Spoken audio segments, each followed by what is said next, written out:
নমস্কার বন্ধুরা, আর জি কুকিং চ্যানেলে আপনাদের সবাইকে স্বাগত। আজকে নিয়ে হাজির হয়ে গেলাম বাঁধাকপির বাটা রেসিপি নিয়ে। এইভাবে যদি বাঁধাকপি বাটা করা হয় স্বাদে হয় অসম্ভব টেস্ট। তো চলুন শুরু করা যাক। আমি একটা কড়াই গ্যাসে বসিয়ে দিয়ে হাফ কাপ পরিমাণে জল দিয়ে দিলাম। এখানে দিয়ে দিচ্ছি ঝিরিঝিরি করে কেটে রাখা বাঁধাকপি। আমি অর্ধেক বাঁধাকপি ঝিরিঝিরি করে কেটে নিয়েছি। সামান্য একটু লবণ দিয়ে দিলাম।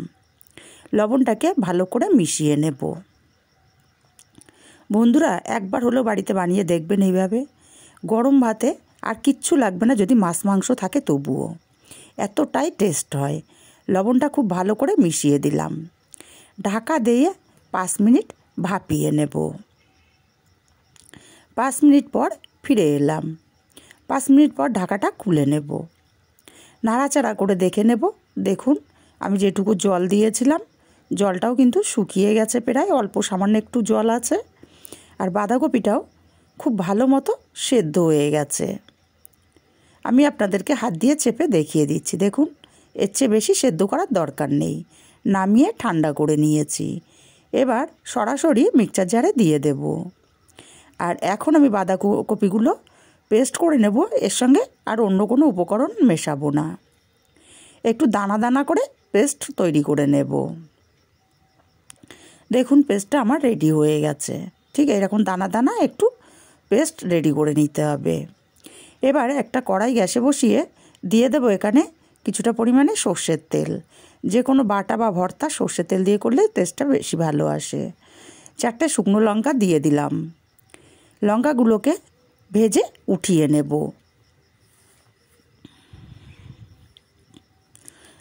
লঙ্কাগুলো উঠিয়ে নিয়ে এই তেলের মধ্যে দিয়ে দেবো বেশ কিছুটা কালো জিরে।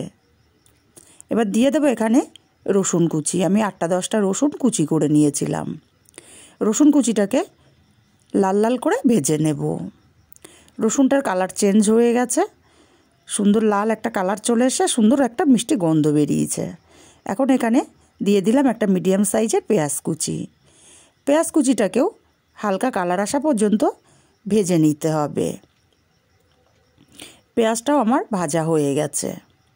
এবার এখানে দিয়ে দেব কিছুটা কাঁচা লঙ্কা কুচি। আমি 4টে কাঁচা লঙ্কা কুচি করে নিয়েছিলাম। আর একটা বড় সাইজের টমেটো দিয়ে দিলাম। ঝালটা অবশ্যই যে যার স্বাদ অনুযায়ী দেবেন। কাঁচা লঙ্কা টমেটোটাকে দিয়ে কষিয়ে নিয়েছি মিনিটখানিক। দেখুন, টমেটোটা বেশ গলে গেছে বা নরম হয়ে গেছে। এখন এখানে দিয়ে দেব হাফ চামচ ঝাল লঙ্কার গুঁড়ো, হাফ চামচ হলুদ। অবশ্যই ঝালটা যে যার স্বাদ অনুযায়ী দেবেন। আবারও বললাম, মশলাটা ভালো করে কষিয়ে নেব। মশলাটা খুব ভালো করে কষিয়ে নিয়ে এখানে দিয়ে দেব বাঁধাকপির পেস্ট।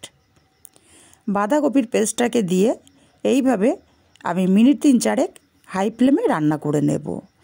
তবে ভিডিওটা এখানে স্কিপ করবেন না, কারণ ভর্তার টেস্টটা বাড়ানোর জন্য আরও কিছু উপকরণ কিন্তু আমি শেষের দিকে অ্যাড করব। মিনিট 3 মতো এইভাবে নাড়াচাড়া করে নিয়েছি। বাঁধাকপির এক্সট্রা জলটা কিন্তু অনেকটাই শুকিয়ে গেছে। এখন এখানে হাফ চামচ চিনি দিয়ে দিলাম। স্বাদ মতো লবণ দিয়ে দেব। লবণ আর চিনিটাকে দিয়ে নাড়াচাড়া করে আরও মিনিট 2 রান্না করে নেব। বাঁধাকপিটা মিনিট 2 রান্না করে নিয়েছি। এখন দেখুন, কড়ার গায়ে কিন্তু বাঁধাকপিটার লাগা লাগা ভাব চলে এসছে। এখন এখানে দিয়ে দেব যে লঙ্কা আমি ভেজে রেখেছিলাম, সেই লঙ্কা গুঁড়ো করে নিয়েছি। লঙ্কার গুঁড়োটা দিয়ে আরও মিনিটখানিক রান্না করে নেব। আরও মিনিটখানিক আমি রান্না করে নিয়েছি। এবার এখানে দিয়ে দেব বেশ কিছুটা পরিমাণে ধনেপাতা কুচি। ধনেপাতা কুচিটাকে দিয়ে ভালো করে নাড়াচাড়া করে মিশিয়ে নেব। আপনারা চাইলে ওপর থেকে একটু কাঁচা সর্ষের তেলও দিয়ে দিতে পারেন। এবার ভালো করে নাড়াচাড়া করে মিশিয়ে আমি আলাদা পাত্রে নামিয়ে নিলাম।